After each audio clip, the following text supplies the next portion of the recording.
It's my great delight this evening to welcome you all to our lecture and introduce David Henderson.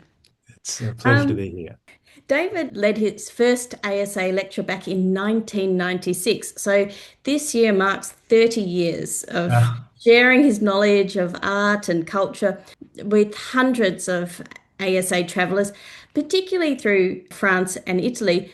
But when I looked back at your catalogue, David, there was also the USA and England, and of course, more recently, Australia.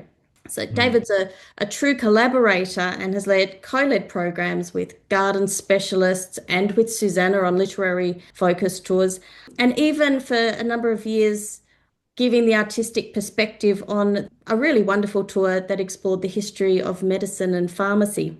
Mm. But this evening, David is going to take us on a virtual tour of one of the places I think closest to his heart, the Veneto, where we're going to look at fresco painting in the Veneto. Thank you, Julia. It's a pleasure to be here. Welcome. Thank you for joining me. My topic today is fresco painting in the area of the Veneto. That's the region surrounding, I suppose you could say, the city of Venice, which is the capital in northeastern Italy.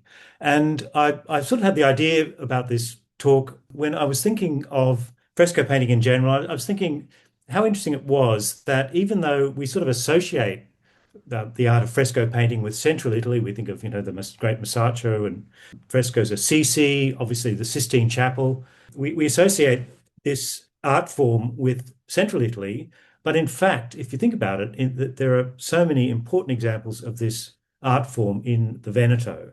And the Veneto I've always thought of as being a place in art terms it's more associated with oil painting. So fresco painting, what is it? It's basically the word fresco refers to an Italian word, fresco, which gives its name to the Italian for fresco, which is affresco, which refers to something that's either cool or damp, something like that. And this reminds us that the technique of fresco painting is based on the idea that the pigment is applied directly to a damp wall, to plaster that's been freshly laid. And this is very important because in the drying process, the pigment somehow chemically bonds with the actual wall itself and produces this incredibly permanent result, which preserves in a way the wonderful vibrance of the colours. And here I'm showing you not a fresco painting from the Veneto, but it's from the Bronze Age. It's from the Palace of Knossos on Crete. It's been a little bit restored, but it just gives you an idea of the extraordinary sort of durability of this medium. And it's a medium which is, I think, sort of intimately connected with building, with architecture, and with the space in which it's made. And this is a theme that I'd sort of like to explore a little bit in my talk.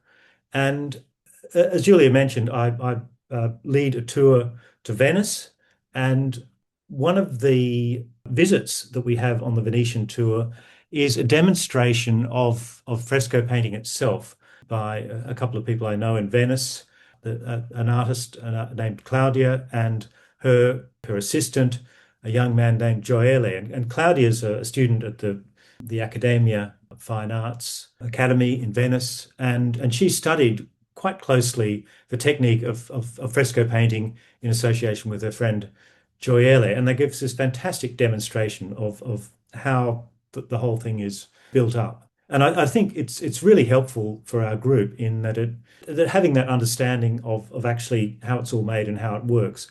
I think you really get a deeper sense of the possibilities of the medium and the benefits of painting in this way. And so here's Claudia showing us how it's done, and here's her assistant Gioele, who's actually more involved with kind of preparing the wall. And Gioele says that fresco painting actually begins with the construction of the wall. And you can see in this image here on the right-hand side that they've actually built a sort of a mock-up of a wall just to show how the wall is actually sort of prepared for fresco painting. And this preparation of the wall is extremely important. And so you can see those slats there, those wooden battens, which are placed on top of the masonry to actually hold the plaster itself. Then to the left of that, you've got a layer of slightly rough plaster with a bit of sand or aggregate in it.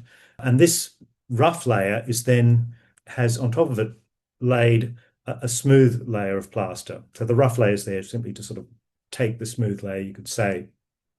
And you can see in the center there that white shape, which corresponds to the layer of plaster that they've put down for that day's painting. So this preparation of the fresco surface is extremely important. And one of the principles of fresco painting, as I said, is that the paint must be applied to damp plaster. Once the plaster is dry, this chemical transformation can't take place. So the artist has really got sort of a window of a day of a day's work. So maybe six to 10 hours in which to apply the pigment to the surface. So this makes it an incredibly demanding and tricky technique. There's very little room for corrections. There's very little room for overpainting, and it requires a decisive and a confident hand. So it's a real kind of it's a real test of artistic skill and competence. And I think something of this, the energy that you've got to put into it, again, gives fresco some of its characteristic sort of vitality, if you like. So here's a detail from Giotto's Scrovegni Chapel in Padua, which is just to the north of Venice, that I'll be talking about in a little while. But I'm just showing you this image. I'll come back to this later to give you an idea of this idea of laying down the plaster to be worked on for each day. And these areas of plaster are called the giornate, giornate just being an Italian word for a day. And if you look carefully at the image there, you can see in the sky, this shows Enrico Scrovegni, the person who paid for the Scrovegni Chapel, and he's dedicating the chapel itself, as shown by a model of it here, to the Virgin Mary. And if you look at the sky behind him, you can see that it's in slightly different colors.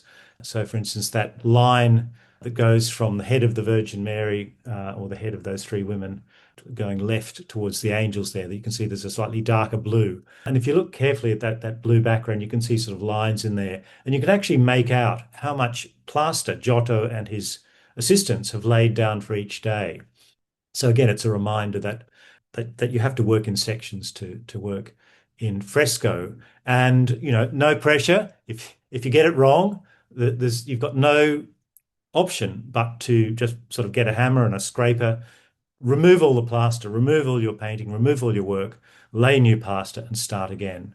And even if you've got a white area that's dry, you can't simply paint on that. You've got to chip that away and really lay plaster for each session of work. That's what we call true fresco. There is another technique of fresco painting, which is called fresco a secco. That means dry fresco. But this is quite different. This is simply pigment mixed with egg yolk to make a kind of egg tempera, and the painting is done onto the surface of the dry plaster. And you get quite a lot of this in fresco painting as well, because with the a secco technique, you can actually work up details. You've got a little bit more time. And there are also some colors that for technical reasons can't be mixed or can't be used with the fresco technique that you might have to use with a secco. So, but the true fresco technique is wonderfully, as I said, vibrant and luminous, and the colors are incredibly permanent. And I visit many frescoes in Italy with groups, and people always remark, they say, they look incredible. Have these been restored and cleaned recently? Possibly they have, but the permanence, the durability, and the ability of these colors to retain their freshness and clarity is quite extraordinary. So there's Giotto, and here's our demonstration again. You can see again that white piece in the middle. That's the bit of fresh plaster that's been laid down for the day's work, in this case for the demonstration. So here's Giotto's Scrovegni Chapel.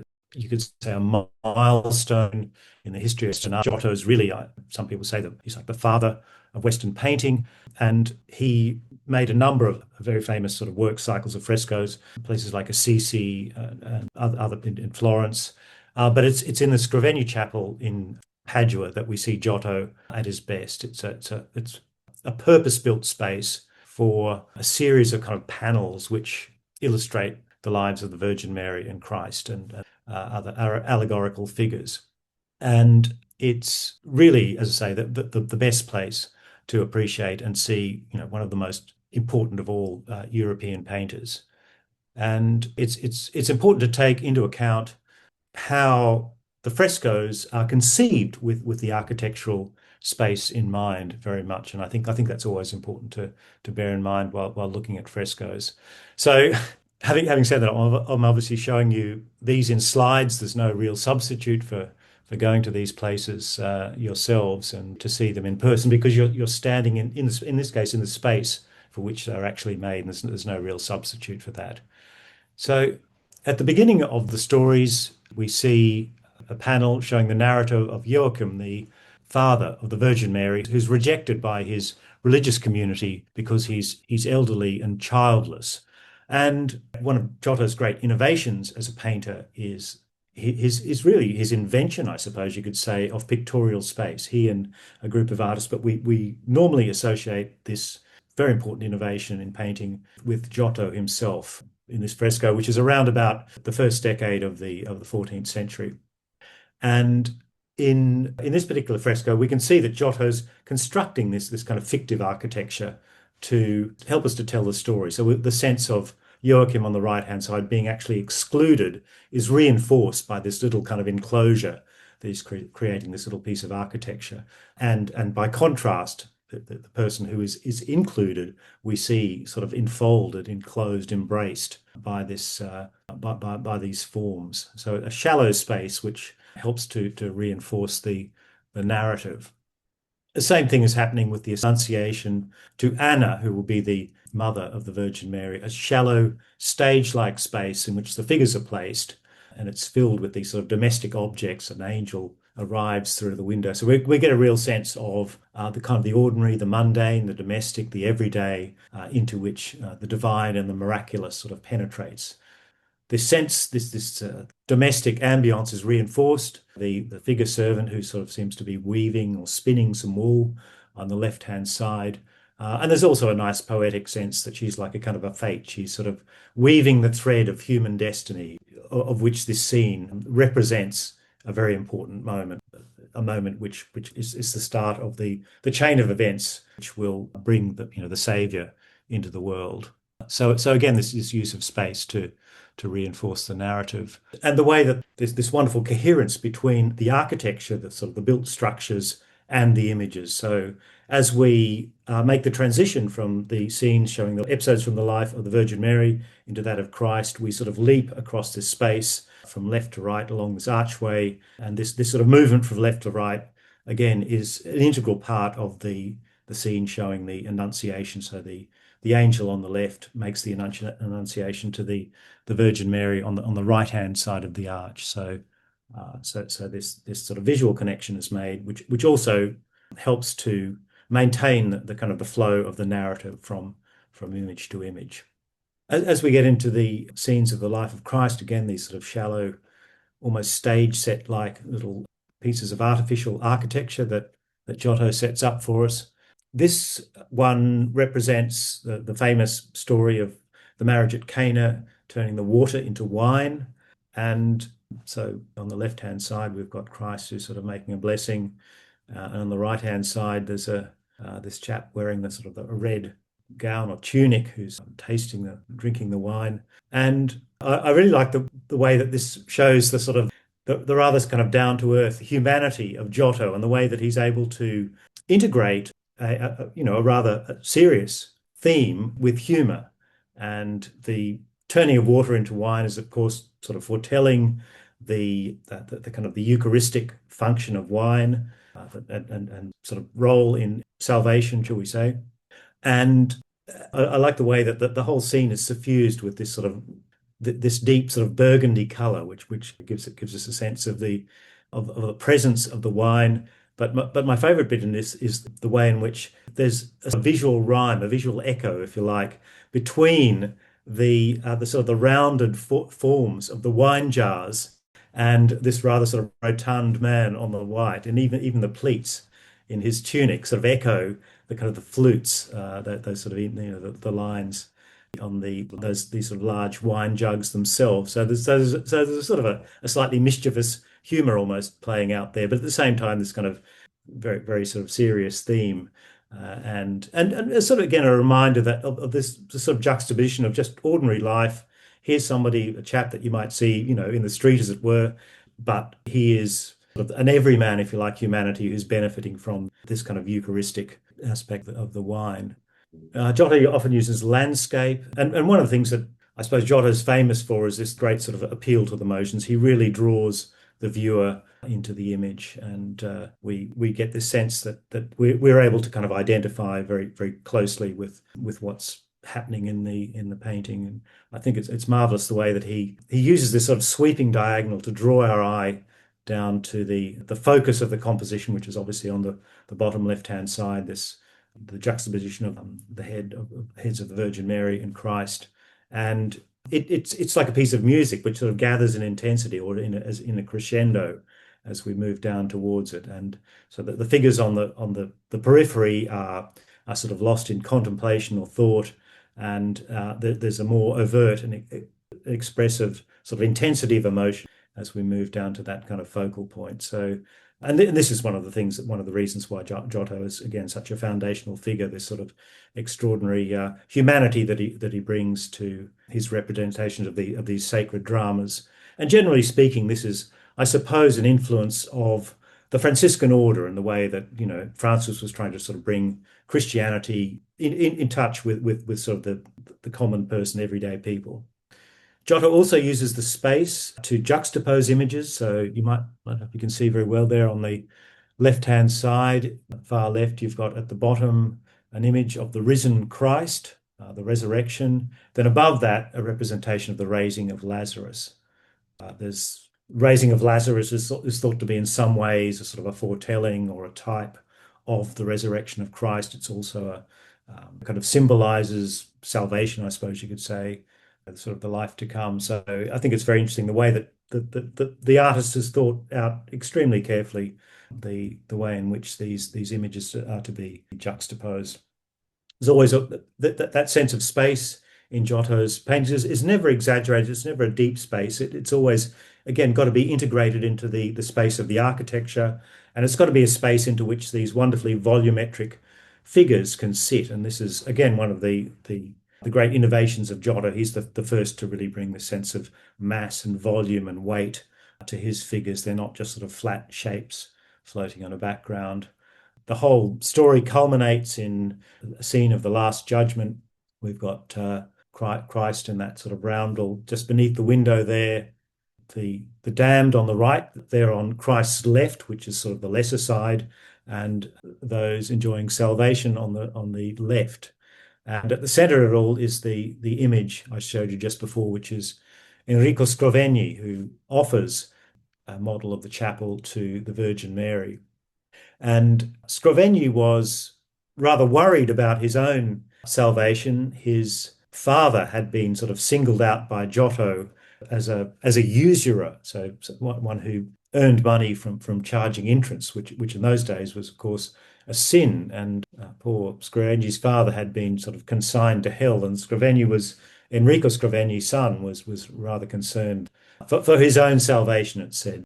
So here he is demonstrating his genuine piety by dedicating the chapel as represented here in a model. This is quite a conventional way of showing it, to the Virgin Mary, who's the central of those three figures, and supported by a member of the religious order with which the chapel was connected. So it's one of the great sites of the Veneto, the Scrovegni Chapel.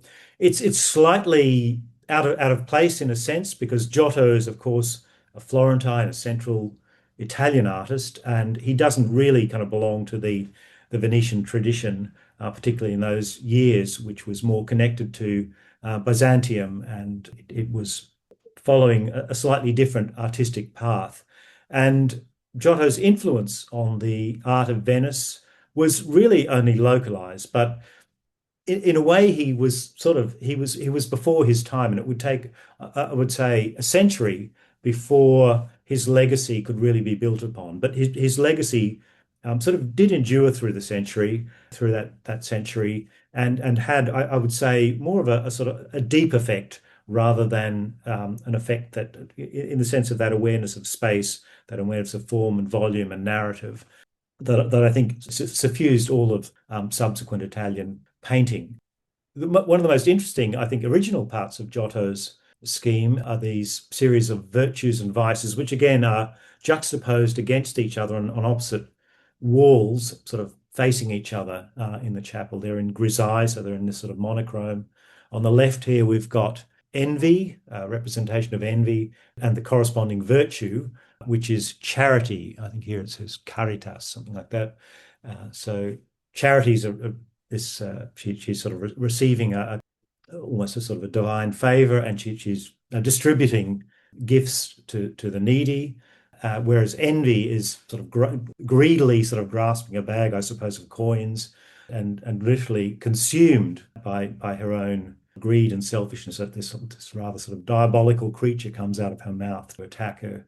So, wonderfully sort of original conceptions in the Scrovegni Chapel, which are so not to be missed when you're there. There's a close-up of the fantastical invention by Giotto. I'd like to cheat a little bit here and now take you a little bit outside the Veneto to a city which I believe is kind of relevant to the story in a way, and which has got important examples of aspects of fresco painting that I would like to share with you. And it's also a place where important artists of the Veneto either moved or worked. So it kind of, I think, is within the scope of the area that I want to cover. So here's a wonderful shot of the skyline of the city of Mantua, it's now in Lombardy, so just to the west of the Veneto region. And it was ruled by a family called the Gonzaga for about 300 years, from the 14th to the 17th century, roughly. And it was an extremely important center of patronage. They were great collectors. It was a very important center of art in the sort of late medieval Renaissance period. And I want to take you inside the ducal palace in Mantua, where we can see the remains of some frescoes made by an artist named Pisanello, who also worked quite a lot in the Veneto. And I wanted to show you these just to illustrate a little bit more of the technique of fresco painting. So you might be wondering how the artists actually sort of built up their image. How did they apply the design of the painting to the wall surface itself? Well, if you look to the left of this image here, the wall on the left, you can see the remains of something which is called a sinopia. Sinopia is, I believe, a word which refers to a place in Turkey where the earth pigment that was used to create these sort of drawings, these underpainting designs, was mined. Here's a sort of a little bit of an overview of that particular wall.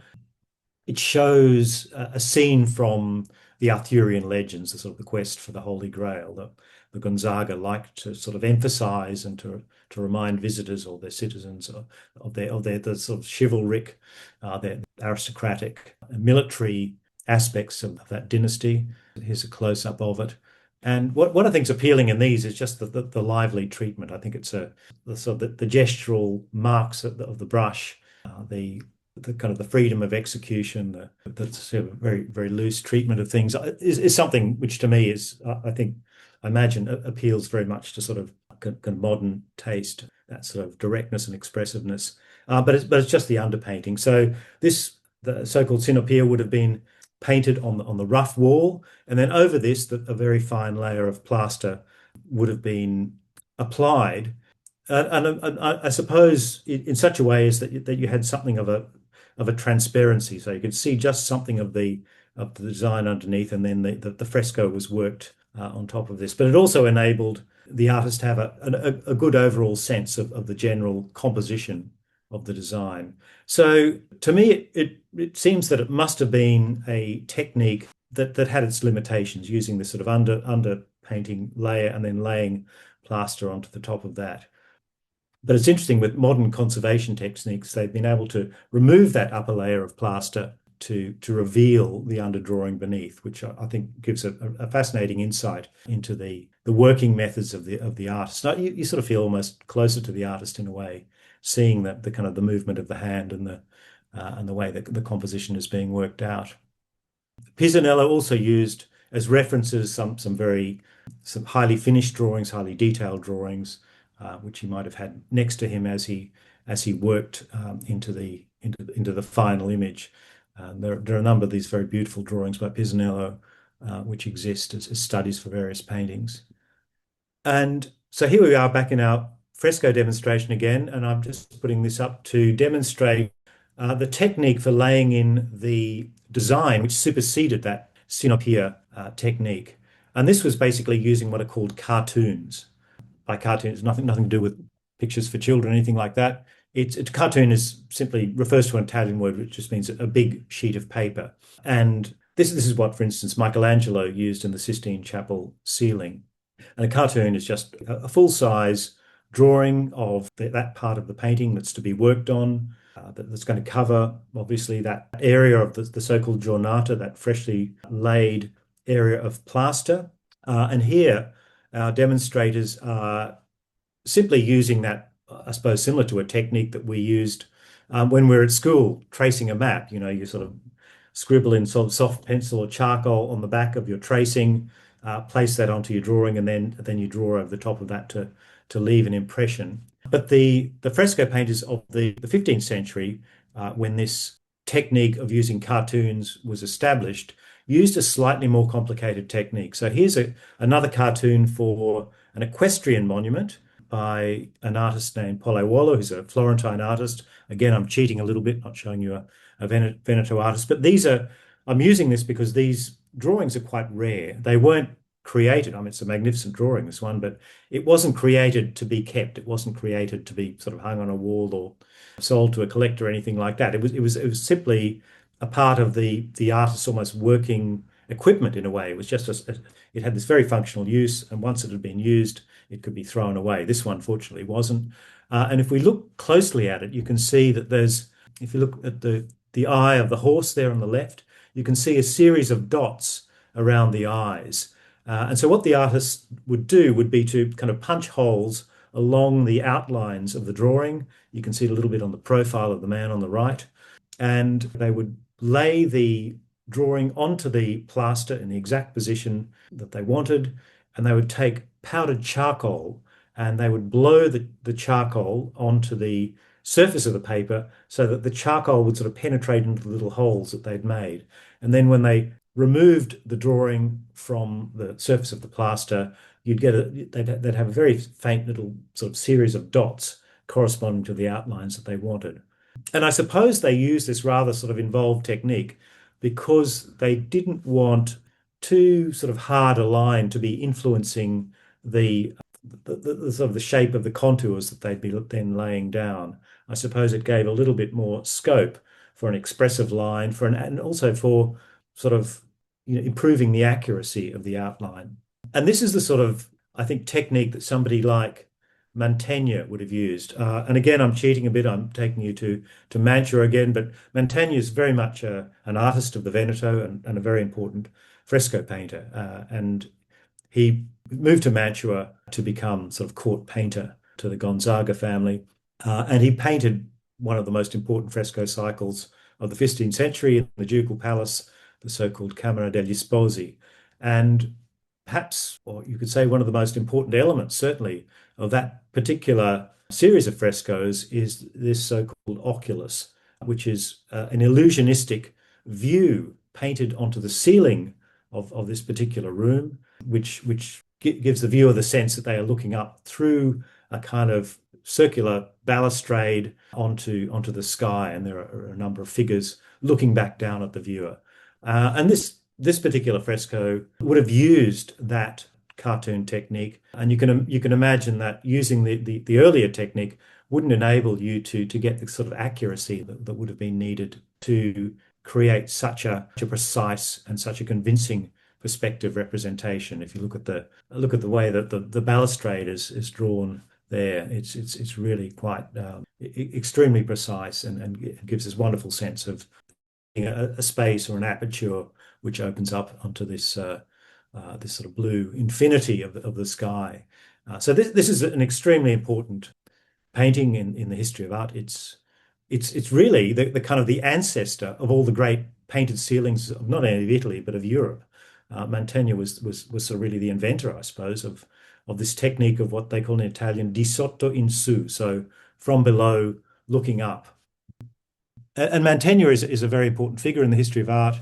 He really introduced a coherent sense of space, feeling of space into Italian painting, and was a foundational figure in the Venetian school of painting. So I haven't spoken much about Venice. Venice was the great wealthy cultural center of the Veneto region, the great sort of trading maritime republic, and would become, particularly in the later 15th and into the 16th century, one of Europe's most important artistic centers. But we don't see an enormous amount of fresco painting in Venice in this particular period. There were a series of celebrated frescoes painted by Titian, who's undoubtedly the greatest of all the Venetian painters, and Giorgione, who was sort of his teacher. He's slightly older than him. And they painted on the facade of this particular building here, the Fondaco dei Tedeschi.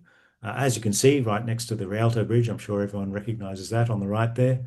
And as you can see, there's you don't see any frescoes at all. You can see is a sort of a plain rendered facade. And the reason for that is that simply that the climate of Venice is very sort of unsympathetic to fresco painting.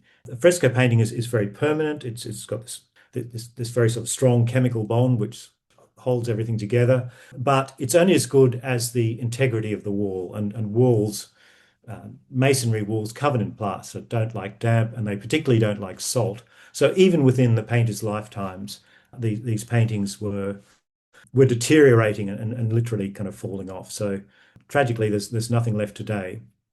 And I think that's why in this particular period we don't really see any major works of fresco in the city of Venice itself.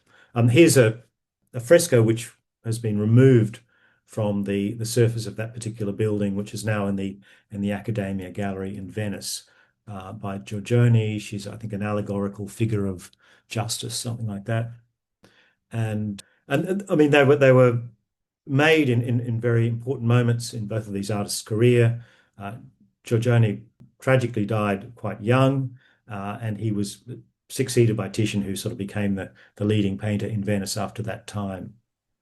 And so Titian belongs to that sort of golden age of what you might call the triumvirate of great Venetian painters, Titian, Tintoretto, and Veronese. And Veronese painted some very important frescoes in this Palladian villa at Mazere to the north of Venice. I won't speak too much about these. I've already given a whole lecture on these, so which you can, I think, watch somewhere if you're interested. But it's a wonderful place to visit. It's this combination of the landscape, Palladian architecture, and these extraordinary frescoes by Veronese.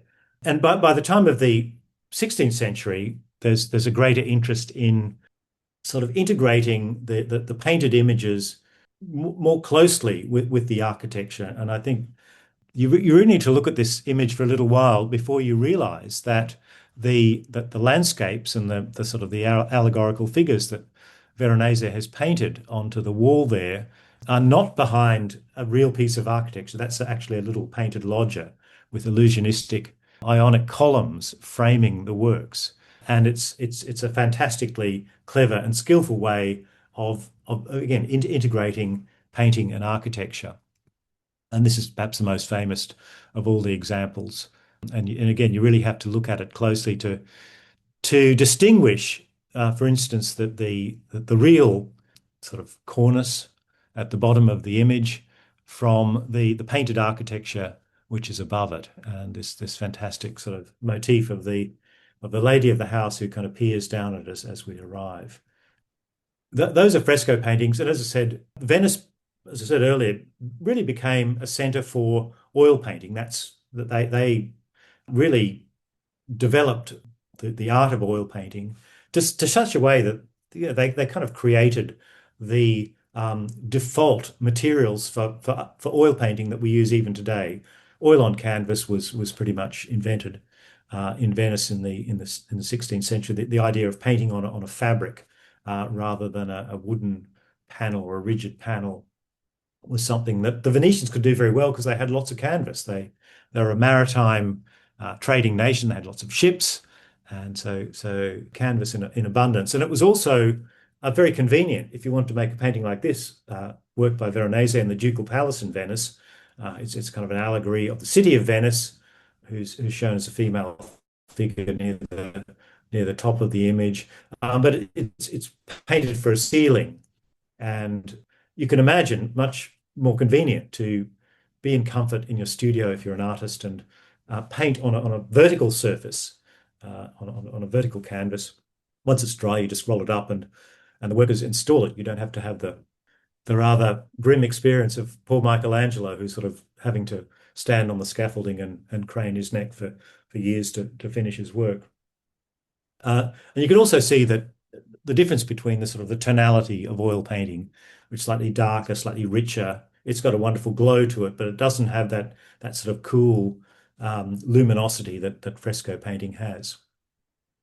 But one of the greatest painters of the fresco painters of the Veneto is Giovanni Battista Tiepolo, and he comes in the 18th century, so almost sort of 200 years after 150 years after Veronese.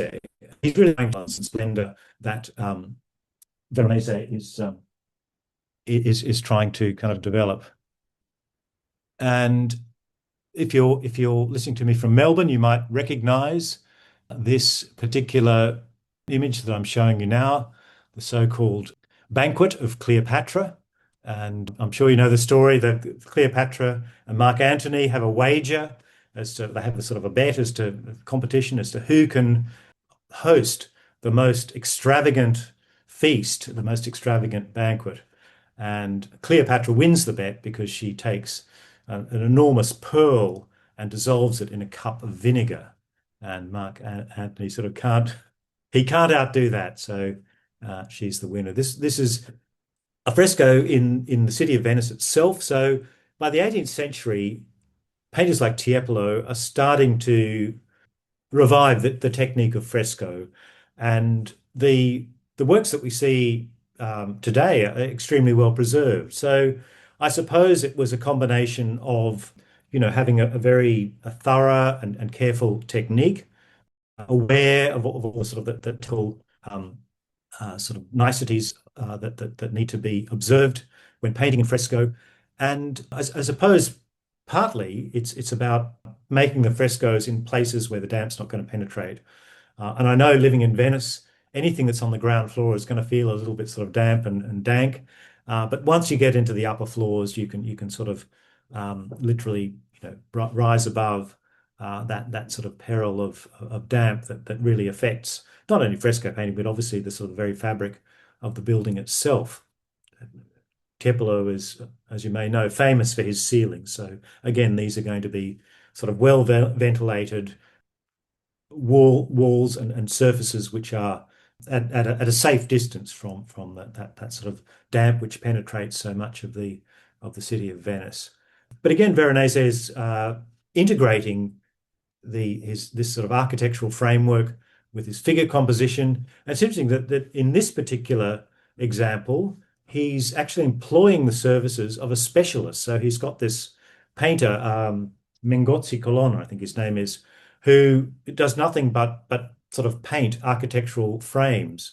So he doesn't have that specific task that Veronese has of painting figures, of telling a story, of inventing costumes, of setting his scene, of imagining the gestures and expressions of the figures. He's simply there to create these magnificent architectural backgrounds, which would be an extremely difficult and specialized and demanding task if you think of the getting the perspective right, understanding the correct use of the architectural orders and ornament, and so on. It's really almost like the job of an architect himself. Here's a close-up of the haughty queen about to drop the pearl on the left-hand side into the glass of vinegar, which she's holding up on the right-hand side in her left hand. And I like to think that in Venetian painting, there's somehow the marvelous and the extraordinary city of Venice itself is often present. We see that in the kind of the golden age of Venetian painting, the idea of these sort of broken, luminous, atmospheric surfaces that painters like Titian and Veronese develop are very much a kind of a characteristic of the city, that sort of luminosity, those atmospherics. And I think in Tiepolo, well, first of all, it's the figure of Cleopatra has been recognized as something of a personification of Venice, Venice in her years of decadence and decline, Venice holding on to the old kind of social order, even as the rest of the world is changing, and really celebrating its sort of aristocratic opulence, even as the Enlightenment ideas are being developed in the rest of Europe, and so she's the sort of the exotic Oriental queen of Cleopatra slash City of Venice, and Venice is also very closely established with her aristocratic families, and in particular, this family was famed for their extravagant ways. The Labia family. According to the story, they used to give banquets a little bit like Cleopatra and Mark Antony on golden plates. And once the dinner party was finished, they'd throw them out the window into the canal, just to show how much money they had and how much literally disposable income they had. So on the one hand, we have in Venice this as I said, this rather inward-looking society in the 18th century. It's undergoing an economic decline. It's sort of turning its back on the changes that are happening in the rest of Europe. Venetian aristocrats, the Venetian ruling class, is actively discouraged from having anything to do with foreign visitors. They don't want their minds contaminated by these newfangled ideas. Here we can see the Church of the Gesuati, another wonderful Tiepolo fresco on the ceiling here, and a reminder of the reinforcement of what you might call established values here, in terms of the church and religious belief.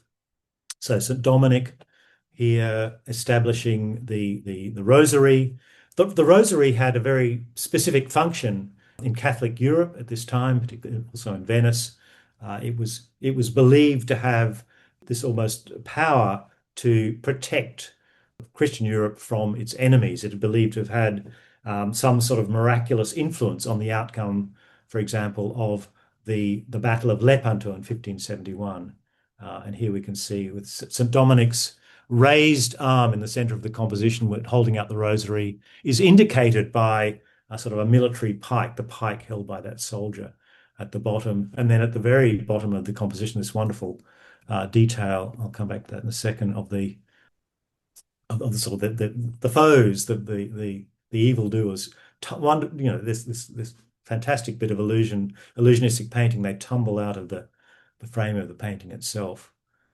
Wonderful bit of sort of late Baroque theatre. Tiepolo would have used, sorry, I'll come back to this, what we call a modello, or an oil sketch for his design. And so Tiepolo had sort of moved beyond the way that painters like Mantegna are working with this very precise technique. Again, he's probably using a specialist to help him with the architecture. And you can see that he's deployed his figures throughout the composition with a wonderful freedom. And this is the appeal of Tiepolo. He's got a palette which is so well suited to the cool, pale colors of fresco, and he creates these wonderfully sort of fantastical and dreamlike worlds. So again, it's Venice in its little bubble, not wanting to know about the outside world.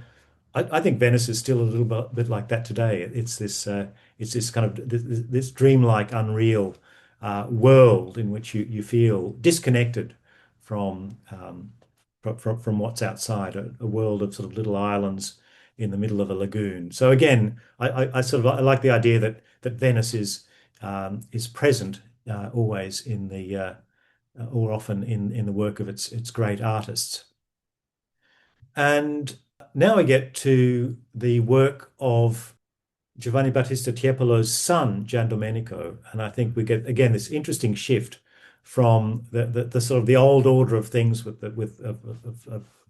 the centrality of a social hierarchy of aristocrats and the church, and Venice falls to Napoleon at the end of the 18th century, and suddenly that glorious republic, which has lasted for over a millennia, is no more, and we get a sense of a sort of almost nostalgia, perhaps irony, in the work of Giovanni Battista's son. So, the Madonna, saints and angels who fly up to heaven are here made reference to in a rather almost sort of humorous way by in Tiepolo, the son, in his paintings, when he shows a scene of commedia dell'arte clowns playing on a swing with this sort of the backdrop of an atmospheric sky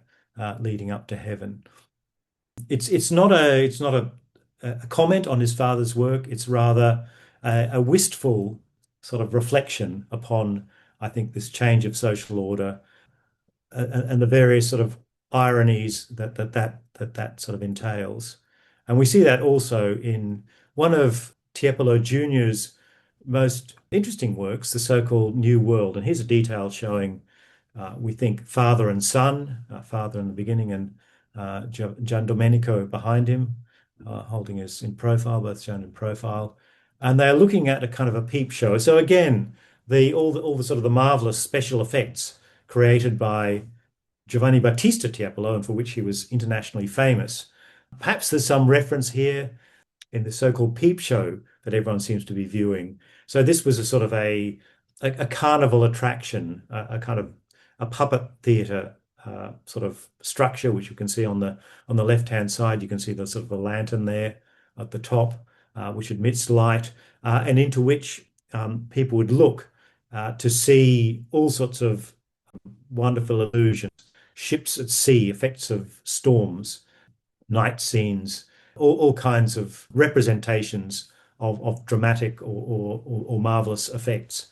And so again, the effects of painting are perhaps referred to here, and we see it's a fascinating painting. Everybody's seen from the back, and we are like them. We're sort of invited to peer over their shoulders to wonder at the sort of the world to come, and we can see that there's much attention has been paid to the fashions of the figure. So we're anchored very in a very specific place and time. So I like to think of sort of the artists Giotto and Tiepolo are kind of parentheses to the sort of the greatest period of Italian painting. They belong to a worldview. They belong to a culture that produced some of the sort of the great moments in Western art, and this all sort of draws to a close, I think, in certainly in Italian art, and we can say more or less in Western art, with Tiepolo and Son. But I thought I would leave you with a work which is neither Italian nor a fresco, but has some bearing, and I think, on the legacy that fresco painting has had over the years. And this is a painting that I'm actually going to be seeing soon, because I'm with the South of France group going to Marseille, and in the Museum of Fine Arts in Marseille is this picture by Puvis de Chavannes, who's a French artist. You might not have heard of him. He's a very important painter, and he made a lot of mural paintings in public buildings around France in the 19th century. Dates to 18, I think it's 1869. It's a fanciful reconstruction of ancient Marseille. Marseille was originally a Greek colony, and he painted two pictures of sort of Marseille, old and new. But the reason I'm showing it to you is because it's not a fresco. It's an oil painting on canvas, I think, which is somehow glued to the wall. So while it's not a fresco painting, he's wanting to, we believe, imitate something of the character of fresco painting, that sort of matte, pale surface with its cool colors. Had a very strong influence on Puvis de Chavannes, and Puvis de Chavannes, I think, understood, as Giotto did, that any kind of representation should be kind of balanced by the two-dimensional pattern of the sort of compositional elements of that representation. And Puvis de Chavannes was a kind of an official artist in the 19th century, as I said, painted murals in lots of public buildings. And so in that sense, he was, part of the artistic establishment, but he was a huge influence on some of the younger painters of his day. And we can't imagine Gauguin, we can't imagine the young Picasso without the influence of Puvis de Chavannes. So something of that legacy of the aesthetic of fresco painting we can pin down very specifically in cases like this. But I think fresco painting also belongs to an era when public art was something that was much more at the center of sort of social and political and religious life. So that's a bit of an overview of some of my favorites and some of the things that I admire the most in the Veneto, some of the frescoes. And thank you for your attention. And please let me know if you've got any questions. Thank you so much, David. Hey, thank you, Hi. David, once again for your great lecture. Question: how do they lift frescoes when they move? I've heard them can move frescoes. How is it possible? Yeah, that's a great question. I guess in that particular instance, they would presumably just sort of cut a piece of the masonry out. And I mean, I would find it very stressful. I'm glad I don't have that job. But I think the other technique that they use, and again, I've heard it described, but I've never seen it done. And like I said, I'd hate to do it myself. When they separate the what are called the synopia, those brownish underdrawings from the final layer of plaster that's laid on top of that, which has the sort of the more detailed and precise and finished fresco painting. They separate those two layers out by applying some kind of cloth, I think, with glue onto the surface of the fresco, and then that adheres. That's stickier, let's say, than the adherence between that layer of fresco and the layer of plaster underneath it. And they simply peel that off, and so you get the final layer of fresco, which is only a few millimeters. It wouldn't be more than I guess sort of not more than a centimeter of plaster, and then they lay that onto a canvas or a panel, some sort of support, and presumably then they can sort of take the cloth off and clean away whatever glue they've used. So it sounds like an incredibly sort of fiddly and difficult and dangerous process, but they're able to do it. Yeah. So I just think it's a modern marvel that they're able to do these things. So yes, I would say it's a combination of either actually, cutting away the solid masonry itself, which would be a relatively simple process, or that process of separating out the two layers and somehow mounting the final layer of fresco onto some sort of canvas or panel, something like that. Yeah. Can I just Thank add something? You can Yeah. see a lot of this work, and there's a description of how they do take them off at Mm. the National Museum of Art in Catalonia Oh, in really? Okay. Yeah. Barcelona, where they've taken a lot of Romanesque frescoes of Okay. Yeah. apses of disintegrating churches and installed them in the museum there. And they do, I think it's called strappo. That is the Okay. technique. Yes. Yes. Okay. Yes. I've heard it described, but I've never seen it sort of I actually think they may, demonstrated or in fact, done. there do it. Yeah, sort of show you how it's done. There's a video. Yeah. Right. Thank you for that. I'll be very interested to see that. Yeah.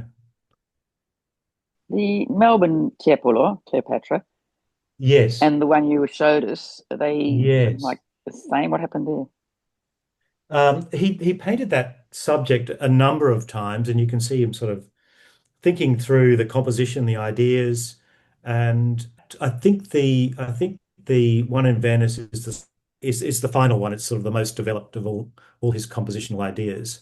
But it was, yeah, I mean, it was clearly a subject that he responded to, and clearly a subject that a lot of patrons sort of felt that they wanted. If you think about Tiepolo, he's trying to revive something not only of the the technique of Paolo Veronese, who's a 16th century painter. I mean, he's making a very deliberate attempt to kind of revitalize painting in Venice by looking back to this earlier artist. And he's doing that not only, trying to interpret something of his wonderful sense of color, but also the subject matter. I mean, Veronese is always painting feasting scenes. There's that amazing painting in the Accademia. So that he's got this, rather sort of extravagant vision of the world.